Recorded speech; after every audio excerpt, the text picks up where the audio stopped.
Saludos amigos, bienvenidos nuevamente al debate de la semana. Soy Miguel Guerrero y estoy encantadísimo de estar nuevamente con ustedes en sus hogares. En la noche de hoy yo voy a contar con la grata y honrosa presencia de dos abogados y dos economistas. Y vamos a tratar un tema del más alto interés nacional, presente y futuro. Vamos a hablar del IPI, el impuesto a la propiedad o el patrimonio inmobiliario, que convierte a los propietarios de una vivienda muchas veces en un inquilino del Estado Dominicano. Y para ello cuento, como ya les dije, con el licenciado Rafael Espinar, economista, el licenciado Sterling Ciprián, abogado, el licenciado Alejandro Arredondo, economista, y el licenciado Carlos McDougall, abogado. Buenas noches, caballero, gracias por aceptar nuestra invitación. Buenas noches a usted por la invitación. ¿Qué significa realmente el IPI? ¿Por qué los dominicanos tienen que pagarle al Estado Dominicano 2 veces al año un impuesto por la propiedad de la que son dueños? Inicialmente en el año 88 se estableció el impuesto a la vivienda suntuaria y solares no edificados. Que la idea era que cada inmueble individual, según su valor, aportara al Estado para cumplir con todas las necesidades de las personas. A partir del 2012 eso fue modificado y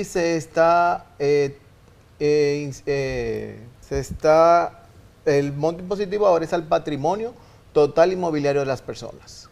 Es decir, que se suman todas las propiedades para cobrar un solo impuesto. Así es, que es de un 1% del valor total de las propiedades a partir de una exención de 10.840.000 pesos a partir del 2025. Sí, completando lo que dice el compañero Stanley, la ley 1888 de 1988, que es impuesto a las viviendas suntuarias y solares no edificados, ¿cierto? Antes se cobraba, antes de la reforma que se hizo en el año 2012, la ley 253 sobre eficiencia recaudatoria, se cobraba, había un monto exento, pero no se juntaban, no se unían todas las propiedades. Ahora, a partir del año 2012, con la ley 253-12 de eficiencia recaudatoria, se suma todo el patrimonio que tiene. Obviamente hay un nivel de exento que ha variado, y yo traje una cifra acá brevemente. En el año 2012, la exención de ese impuesto fue de 5 millones.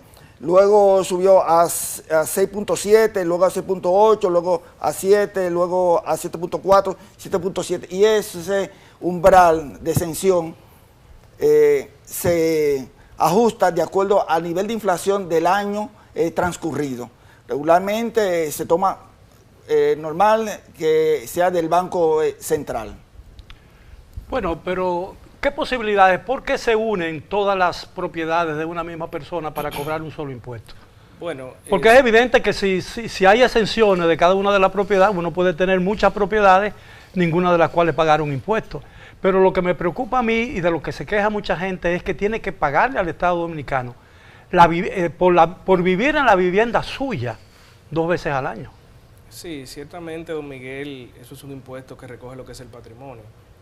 Por eso es que es bueno distinguir lo que es llamarlo por su nombre, que es impuesto al patrimonio inmobiliario, no a la propiedad. Como dijo el distinguido Stalin, antes era el IBCS, que era el impuesto que sí recogía ciertamente el inmueble. Ya no, ya es al patrimonio. Eso evidentemente obedece a una necesidad de recaudación. Claro está, si fuese a la propiedad, pues entonces siempre habría una cuota que estuviera exenta. Porque si un inmueble cuesta 15 millones de pesos, actualmente la exención del IPI es de 10.2 millones aproximadamente, sí, de 0.1, casi 0.2. Ciertamente siempre habría una exención. Al momento de que se juntan esos dos inmuebles, pues ya el segundo inmueble pagaría un 100%, el tercer inmueble un 100% y así sucesivamente.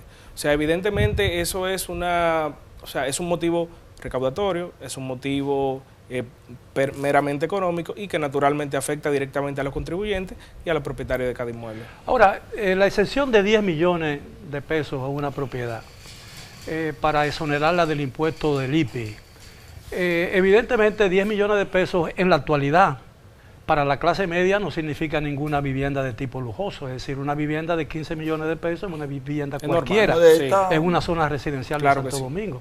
De manera pues que el impuesto no hace excepción real a la propiedad. Bueno, o a los propietarios de una... Mira, Miguel, el impuesto a la propiedad o al patrimonio es un impuesto progresivo, como decimos los economistas, en términos de que afecta más al que tiene mayor riqueza. En la medida en que tú tienes un patrimonio muy alto, obviamente el pago del impuesto va a ser mayor. Que sea 10 millones, como es en la actualidad, es una decisión, digamos, arbitraria de la autoridad impositiva. Cuando digo arbitraria no quiero decir que es buena ni mala, simplemente que es un número puesto sobre la mesa que puede tener una lógica o no. Ciertamente, como tú señalas, hoy día para la clase media una propiedad de 10 millones de pesos, que es $150,000, no es una propiedad, como decía la ley original, suntuaria, porque no es suntuaria, ahora es el patrimonio.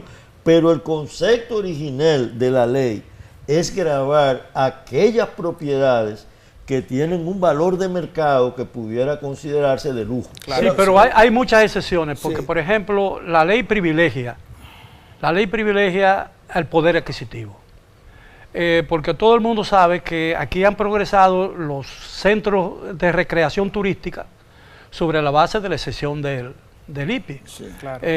Por ejemplo, ahí creció Casa de Campo, surgió Punta Cana, surgió Cap Cana y surgieron otros resorts, como se le llama, en otros puntos de crecimiento, crecimiento turístico. Y surgió, que tú no lo has dicho, pero todas esas villas de Jarabacoa que están en las montañas. En las montañas tampoco. Exactamente. Entonces, los de fomento turístico. Entonces, ¿qué ocurre? Que el IPI, la excepción del IPI, en esa circunstancia, es una invitación a la evasión. Porque lo que se hace es que lo que tú compras en un sector turístico no solamente está exento de ese impuesto, sino que también se te reconoce como un gasto si se hace a través de una empresa. Sí. De manera pues que los propietarios de grandes mansiones en la zona turística son privilegiados con relación a los ciudadanos normales que viven en las ciudades, ¿no? Sí, esa parte es muy importante destacarla porque entra dentro de lo que es la ley de fomento turístico, la ley 158, me corregirán los abogados. Confotur, la ley de Confotur. Entonces usted puede tener una casa que esté dentro del margen aquí, exento, que no sea tan lujosa, pero puede tener una villa exenta, totalmente exenta, en casa de campo.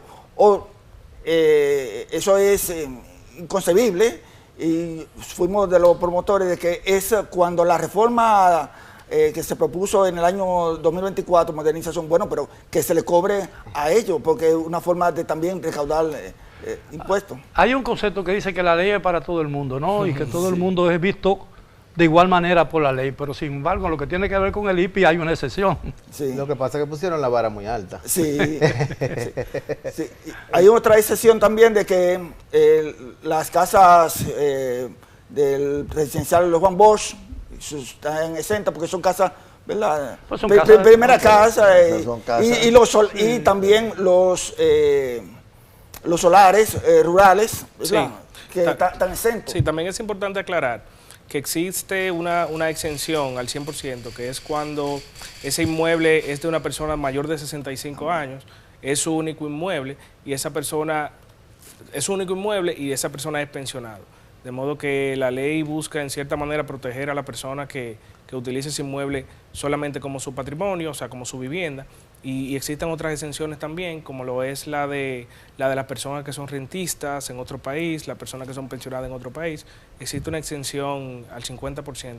Pero, sin embargo, mira, esa figura impositiva de que, bueno, el que tiene más de 65 años es su única vivienda, sí, no paga el IPI, pero ocurre que muchas personas ahorran durante toda su vida para adquirir una vivienda, alquilarla y durante su vejez vivir de esos alquileres de esas viviendas. Sin embargo, hoy día están penalizados por una ley que grava un patrimonio que en realidad es su modo de vida.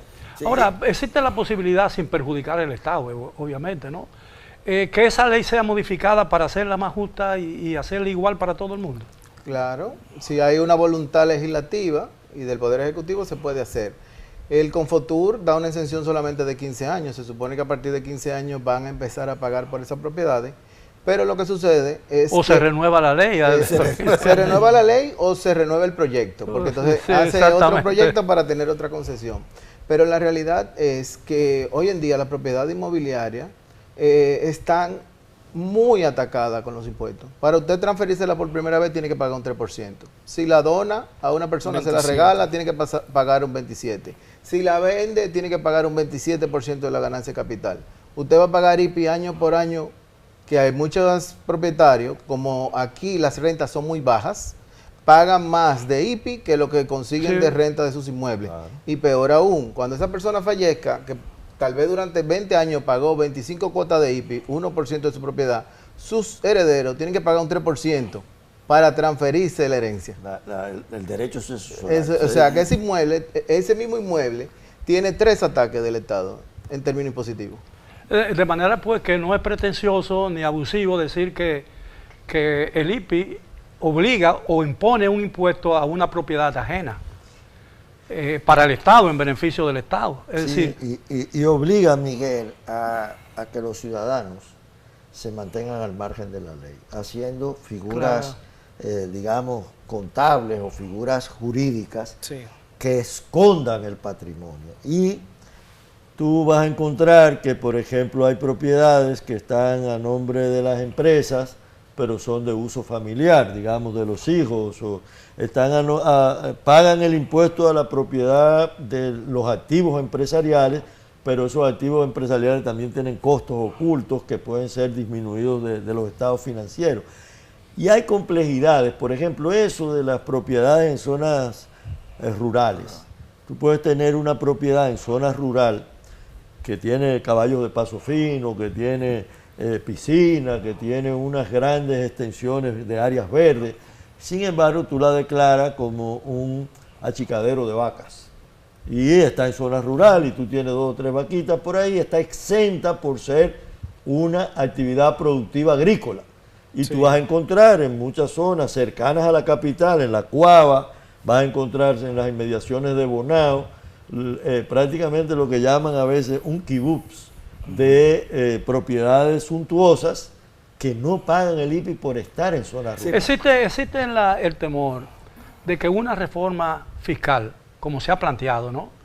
Y como llegó a plantearse y se suspendió el esfuerzo, puede incluir una revalorización de la propiedad.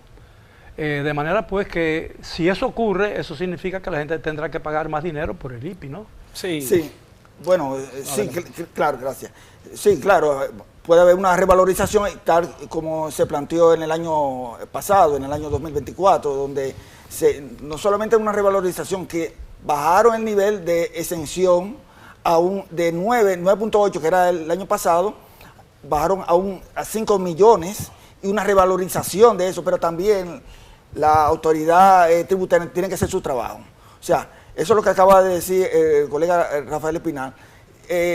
La DGI tiene que identificar esas propiedades, estar atento con ellas, porque también sucede que los propietarios muchas veces no saben que tienen que pagar, y cuando se presentan, cuando van a vender su propiedad, se encuentran con la sorpresa de que tienen que pagar cierta cantidad de dinero, y muchas veces hasta con atraso, porque la autoridad tributaria, a pesar de que tiene un gran sistema informático, la gran memoria tributaria del país, no hace su trabajo como debe hacer, de notificar a los propietarios de esas viviendas que no están exentas del IPI. ¿Cuál es la sanción para la evasión o el no pago del IPI? Impuesto Interno recarga un 4% inicialmente mensual y luego un 10% de mora. Es decir, que en un año usted puede tener casi un 200% de interés acumulado por el pago. Y si usted deja multiplicar varios años, Sí. muchas veces lo que debe de mora e interés es mucho mayor que lo que debió haber pagado de O lo que vale la propiedad. O el costo de la del costo, vivienda. por el Sí. costo continuo y de aumento continuo. A pesar de Intereses que- sobre intereses. Exacto, existe una doble penalidad también. O sea, recargo y mora. Cuando usted suma eso, realmente es una doble penalidad en perjuicio. Es una carga fiscal por medio de una figura, digamos, de intereses mayor que el interés que tú pagas en una tarjeta de crédito. Es una cosa absurda, porque al final el que no puede pagar, porque fíjate el peligro de esto, es que tú puedes tener muchos activos, pero no tener flujo económico. Tú puedes tener una herencia que te dejaron tus padres que te eleve tu patrimonio. Entonces tú tienes dos posibilidades, o venderlo para liquidar esa propiedad y que no te grave, o aceptar unos pagos de impuestos que tú estás imposibilitado de pagar. Y se van acumulando a tal punto que cuando tú quieres vender la propiedad, lo primero que tienes que hacer es pagar todos esos impuestos, si no, no la puedes vender. Entonces es una trampa fiscal para mucha gente que hereda propiedades, deja acumular esos impuestos y cuando las quiere liquidar no tiene la capacidad financiera para pagar los atrasos, las moras, los intereses que han acumulado. Normalmente una vivienda se adquiere sobre la base de un préstamo, ¿no? Que paga intereses. Podría ser. Y entonces viviéndola, uno está pagando los intereses bancarios y los intereses que te cobra el Estado Dominicano. Así es. Pero además, la revalorización de una propiedad implica un aumento del IPI. Claro. Sí, claro que sí. Sí. Lo que decía el distinguido Rafael sobre que el tema del no pago del IPI no solamente afecta a esa propiedad, sino que afecta al patrimonio. Y eso es lo lesivo para los contribuyentes. Si usted por alguna razón, puede ser por imposibilidad de pago, por falta de flujo, no puede cumplir con las obligaciones de ese inmueble, eso le afecta a todos los inmuebles que usted tenga a su nombre. De modo que el no pago no solamente afecta a eso, sino que usted no puede vender. Digamos que si usted se encuentra en una condición de que no puede pagar el IPI de una propiedad, porque es muy costoso, y usted quiere vender otro inmueble para usted pagar ese IPI, no lo puede hacer. Está atado de manos, porque usted todo su patrimonio lo tiene bloqueado hasta tanto se salde. Se dan unos casos, Miguel y compañeros acá, de que una persona hereda, matizando un poco lo que dijo el colega Rafael, hereda una propiedad. Bien, entonces esa propiedad está exenta del IPI, pero con los años le construyen una avenida que le agrega plusvalía a esa vivienda. Entonces la persona que heredó esa vivienda tiene que pagarle el IPI, entonces no tiene con qué pagarlo, porque no fue que él quiso que cogiera valor. Claro, a él le interesa que tome valor, claro, pero la cuestión de que le construya una carretera, hay una avenida, eso le carga el valor a la propiedad. Entonces, de manera que imagínese una persona que no tenga, entonces ¿qué puede hacer? ¿Qué porcentaje? ¿Existen estadísticas recientes sobre lo que recauda el gobierno dominicano por concepto de la aplicación de ese impuesto? Sí, yo tengo aquí de que las últimas, en el 2022 recaudó 4.437 millones de pesos. Luego en el 2023 recaudó unos 5.105 millones de pesos, un aumento de un 15%. En el 2024, 5.348.6 millones. Y lo que va de año, se ha recaudado hasta junio, la estadística de la DGI, 162 millones de pesos. Lo que se alegó cuando se propuso la reforma fiscal del año 2024, proyecto de modernización fiscal, fue que el IPI era un impuesto de bajo monto. Por eso propusieron reducir el monto exento y revalorizarlo, porque lo que representa eso del PIB es 0.29% del PIB, cuando en el caso de Costa Rica son unos 1.7 del Producto Interno Bruto. O sea que estamos hablando de un impuesto que en otros países se cobra mucho. Entonces, yo creo que una reforma fiscal debería de, no solamente a las que están urbanizadas, revalorizarlas, sino también, como dijimos antes, a los proyectos turísticos, y también de que la DGI, insisto, de que la DGI haga su trabajo. Bien, si me lo permiten, caballeros, tenemos que hacer una breve pausa. Regresamos después de ella. Por favor, continúen con nosotros en el debate de la semana.